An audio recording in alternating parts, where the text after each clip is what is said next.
संशोधन विधेयक के साथ करते हैं, जो कि अब कानून बन चुका है।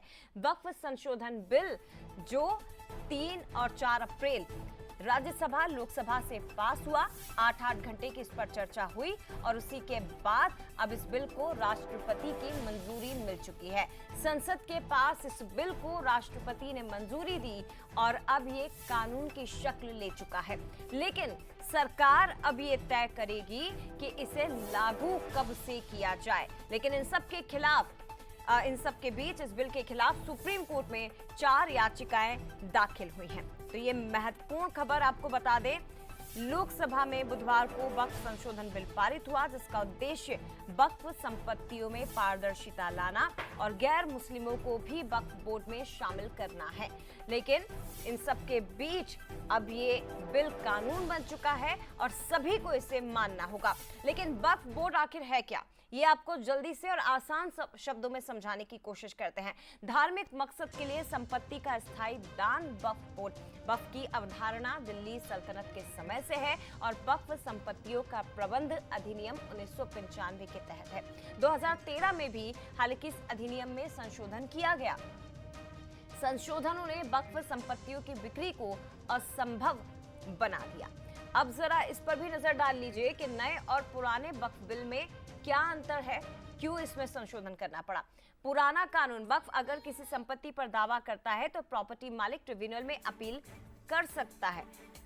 प्रॉपर्टी का मालिक अपील कर सकता है। नया कानून जो है, प्रॉपर्टी का मालिक ट्रिब्यूनल के अलावा कोर्ट में भी अपील कर सकता है। तो दूसरी तरफ दूसरा अंतर आप देखिए, पुराना कानून वक्फ ट्रिब्यूनल का फैसला आखिरी माना जाता है। तो ये पुराने और नए कानून में अंतर आप देख रहे हैं। नया कानून कहता है फैसले के खिलाफ हाईकोर्ट में अपील की जा सकती है। पुराना कानून किसी भी जमीन पर मस्जिद हो तो वो अपने आप ही वक्फ की संपत्ति हो जाती है। लेकिन नया कानून ये कहता है कि दान के अलावा मस्जिद की जमीन वक्फ की नहीं होगी जब तक दान ना किया जाए। पुराना कानून वक्फ बोर्ड में महिलाओं और अन्य धर्मों के लोगों की नियुक्ति नहीं होगी, लेकिन नए कानून में इसे बदला गया है और महिलाओं समेत दूसरे सदस्यों की भी नियुक्ति अब अनिवार्य कर दी गई है। तो वक्फ संशोधन बिल का मकसद वक्फ संपत्तियों में पारदर्शिता लाना है। बिल में सरकार को वक्फ के खातों का ऑडिट करने का भी अधिकार है और वक्फ बोर्ड में गैर मुस्लिमों को शामिल करना भी अनिवार्य होगा। तो ये कुछ महत्वपूर्ण अंतर जो आपने देखे हैं। और हमारे साथ न्यूज़ हेड शरद द्विवेदी जी इस वक्त फोन लाइन पर जुड़ गए हैं, जो इसे और विस्तृत तरीके से समझाने की कोशिश करेंगे। शरद जी, तमाम विवादों के बीच संसद से पारित ये विधेयक अब राष्ट्रपति के हस्ताक्षर के बाद बन चुका है कानून। अब इस कानून के लागू होने के बाद किस तरह का बदलाव आप देख पाएंगे सर, और क्या कुछ और नजर आता है इसके अतिरिक्त? देखिए, कानून बन चुका है, लेकिन कब से प्रभावी होगा इसके बारे में एक और नोटिफिकेशन जारी करेगी केंद्र सरकार। तब हमें ये पता चलेगा कि कब से ये वजूद में आएगा जी।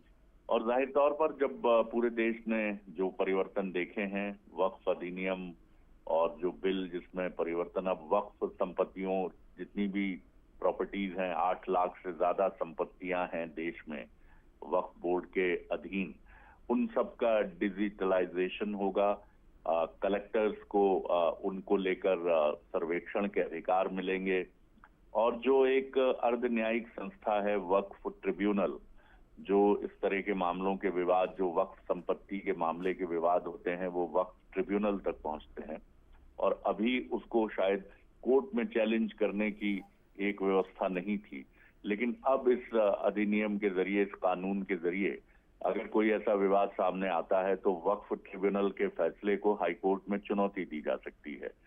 महिलाओं की भी भागीदारी अब वक्फ बोर्ड में होगी और इसी तरह गैर मुस्लिम सदस्यों को भी वक्फ बोर्ड में सदस्य बनाया जा सकेगा। हालांकि उनके अधिकार बहुत अधिक नहीं होंगे और वो इसको प्रभावित करने की स्थिति में नहीं होंगे, लेकिन वो इसके मेंबर्स होंगे। तो कुल मिलाकर एक बड़ा परिवर्तन है, क्योंकि जिस तरह डिबेट के दौरान बीजेपी सरकार की तरफ से पक्ष रखा गया इसके समर्थन में कि कम से कम 12,000 करोड़ रुपए की बात तो सच्चर कमेटी ने की थी कि जितनी संपत्तियां हैं उनसे आय होनी चाहिए, लेकिन अभी कुल जमा जो आय होती है वक्फ की प्रॉपर्टी से पूरे देश में वो 166 करोड़ रुपए है और ये अकलियतों के साथ, अल्पसंख्यकों के साथ बड़ा अन्याय है, क्योंकि ये पैसा उन्हीं के भलाई के कामों में खर्च होना चाहिए। तो कानून के साथ अब एक अलग वक्फ की दुनिया शुरू होने की उम्मीद है, और उम्मीद की जानी चाहिए कि जिस तरह से बातें और दावे सामने आए हैं, तो वक्फ की जो ये संपत्ति है, इसका फायदा अकलियतों को, माइनॉरिटी को मिलना चाहिए। जय जो उद्देश्य है वो कम से कम पूरा हो शरद जी, लेकिन इनके बीच एक और सवाल ये है कि बयानबाजी भी हो रही है और दूसरी तरफ आम आदमी पार्टी हो, चाहे डीएमके हो या एआईएमआईएम हो, ये सभी सुप्रीम कोर्ट पहुंच गए हैं, याचिका दाखिल कर दी गई है। तो क्या कोई प्रभाव पड़ता हुआ दिखाई दे रहा है क्या भविष्य में? देखिए, ये कानून के गर्व की बात है कि अदालत इस पर क्या फैसला लेती है, लेकिन फिलहाल जो स्थिति है, चूंकि हमने हमेशा पहले भी ये देखा है कि अगर कार्यपालिका और न्यायपालिका की अगर हम बात करें, तो कार्यपालिका ने अगर कोई कानून सर्वसम्मति से लोकतांत्रिक और संवैधानिक ढांचे के भीतर पारित किया है जी, तो अदालतें उसमें हस्तक्षेप का मन उसी स्थिति में बनाती हैं जब उन्हें बहुत बड़ा कहीं कोई गड़बड़ी दिख रही है, कोई विसंगति दिख रही है, या कोई मनमाने तरीके से काम करने की बात उन्हें नजर आ रही है। जी। इस पूरे परिप्रेक्ष्य में बीजेपी गवर्नमेंट का दावा यही रहा है आरंभ से कि सारी प्रक्रिया पूरी तरह पारदर्शी है। जेपीसी यानी संयुक्त पार्लियामेंट्री कमेटी बनाई गई, उसने जो 44 संशोधन सुझाए, उसमें से करीब 14 संशोधन मान्य किए गए।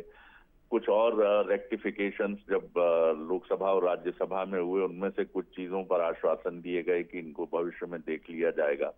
तो अगर आप कानून के नजरिए से देखें तो ये देखना दिलचस्प होगा कि इन परिस्थितियों में भी क्या सुप्रीम कोर्ट इसको इंटरटेन करेगा या नहीं करेगा। ये देखना एक दिलचस्प बात हो सकती है। शुक्रिया आपका शरद जी, फिलहाल तमाम विश्लेषण करने के लिए।